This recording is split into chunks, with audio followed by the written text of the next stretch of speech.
it's virtually impossible to sustain the virtues for very long from the old state of consciousness, because the old state of consciousness is dominated by ego.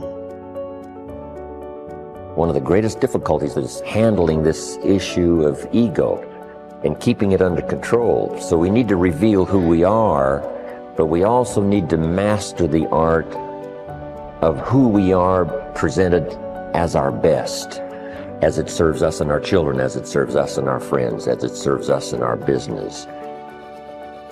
Your conscious awareness. It's what looks out behind those eyeballs. What is that? It isn't cells. It's some kind of conscious awareness that you are. And make no mistake about it, you've occupied a whole lot of bodies already. If 99% of who you are, you can't touch and you can't feel and you can't smell, then what is it? Who is it? Where are you? What is this thing called your essence or who you are? And where does it go?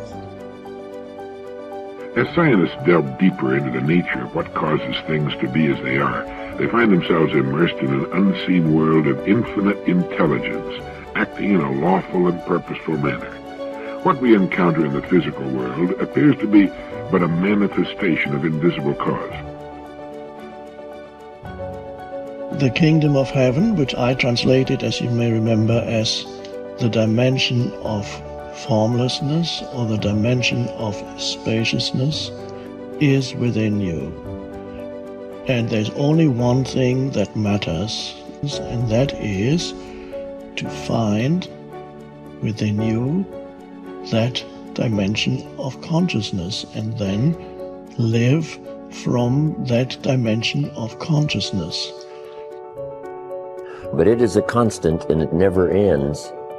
But if we can make a personal appeal to ourselves, I want to constantly work on developing the positive side of my nature and do my best to suppress that darker side that would not allow me to be most of what I can possibly be. I think that's what's important.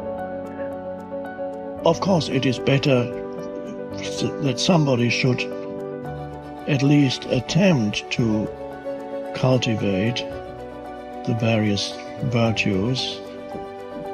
To cultivate this, it's a wonderful intention, and it's better than not trying to cultivate it, but ultimately you won't really succeed unless there's a shift in consciousness in you that is primary.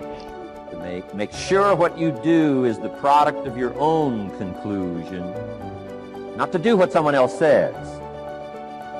Take what someone else says, process it, think about it, ponder it. If it makes you wonder, if it makes you think, then it's valuable. Then when you go take action, make sure that the action is not what somebody told you to do. Make sure the action is the product of your own conclusion. A lot of people say, I want to quieten my mind, and then they struggle in meditation, but trying to quieten the mind is a thought, so it's also the mind. So you can't use the mind to quieten the mind, right? All you have to do is ask yourself,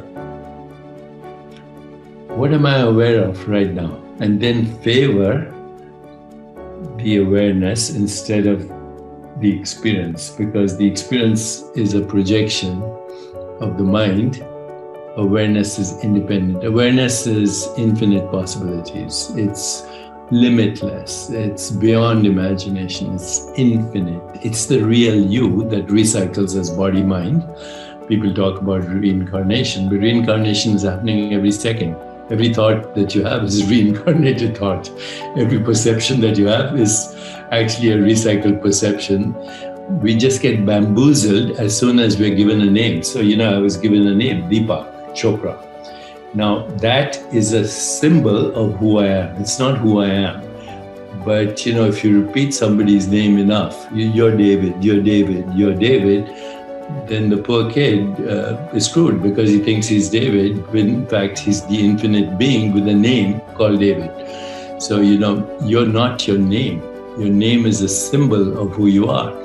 If I'm looking at a menu in a book, and all these beautiful dishes are there, I can't eat the menu. Okay. So we use words as symbols. And of course, spiritual literature says first there was the Word, and the Word was with God, and God, became the Word or whatever. There's some truth in that. As soon as you use words, you create form. So if I asked you, what is this? You'd say it's a book. But actually, it's a color. It's a shape.